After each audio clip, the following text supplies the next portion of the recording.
Well, hey guys, welcome back for a little more remote learning, continuing our look at fish today. And we're going to look at a whole group of fish here in Maine, we call our coldwater fish. We're going to break our Maine's freshwater game fish into two groups. We'll have cold water and warm water, and we'll take a look at warm water next time.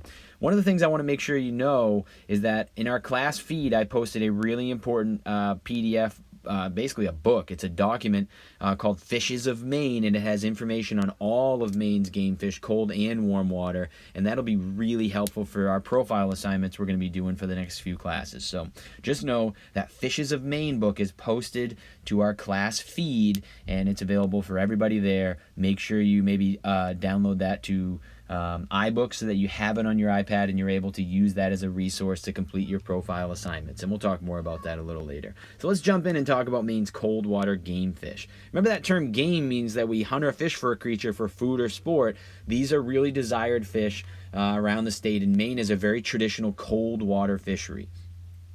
What we mean by a cold water fish is that a fish that, well, it requires colder water that has more dissolved oxygen. I think of these guys as living in fast-flowing streams or deep, clean lakes. They're really kind of finicky about their habitat. They have very specific habitat requirements. They need that clean, cold, highly oxygenated water. And it's one of the reasons, I don't keep trout in my room. I would love to get a permit and have some brook trout in my room, but we would really have to keep that water super clean and cold for those guys to survive well in there. And they're just really high maintenance and tough to keep alive compared to some other fish that are a little tougher.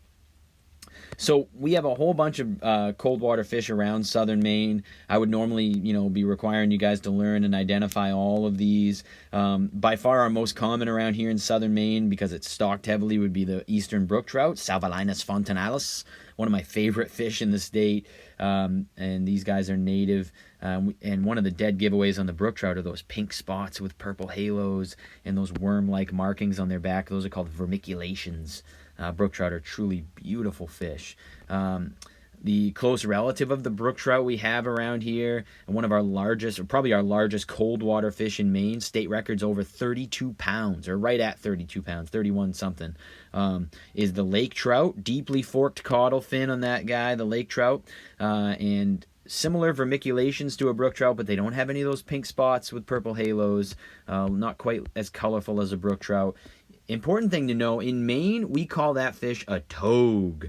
Other parts of the country, they'll call it a laker or a lake trout. But here in Maine, they're almost exclusively referred to as togue by native Mainers. That's a very Maine word there, that togue. If moving on here, we've got brown trout, which are not native to Maine. They are originally from Europe, but we do have them stocked pretty heavily around southern Maine, and they're pretty brown in color there with some red spots. They can be confused with salmon, but for the most part around here, they're a little bit different looking. Our rainbow trout are pretty neat fish. Again, not native to Maine. They're native to the west coast of North America, and they're pretty silvery, kind of with some green background, black spots, and that pinkish kind of coloration that runs right down their lateral line and on their operculum as well. Very popular spot to find rainbow trout would be Little Osby Lake. They put almost 3,000 of them a year in there for anglers to go after, as well as Kennebunk Pond gets a few rainbow trout. So there's some rainbow trout in our area. Landlocked salmon are a true Maine native. They were originally found in three watersheds after the Ice Age. They've been moved around all over the place, Sebago Lake being one of them. Their ancestors are sea-run Atlantic salmon. They're just an Atlantic salmon that lives its entire life in fresh water. Their scientific name is the same as the Atlantic salmon, but they're a subspecies. They're the Salmocellar Sebago. They're literally named after Sebago Lake, the birthplace of this species, so it's kind of cool. You've got landlocked salmon there that you could highlight today for your assignment. We've also got rainbow smelts, a really important food source for our larger game fish. You can't tell here, but these guys are tiny. Most commonly, 3 to 5 inches in fresh water. They can get much bigger, the ones that live in salt water, same species, but they just get bigger in salt water.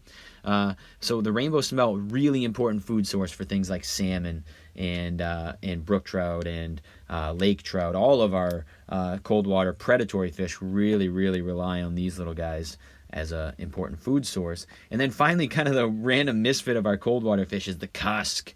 These guys are native and they prefer deep, clean lakes And people like to ice fish for these at night in the wintertime when they're up shallow spawning. But cusk, a really neat looking fish, and you can see that little barbel there under its chin, and just kind of an interesting looking fish.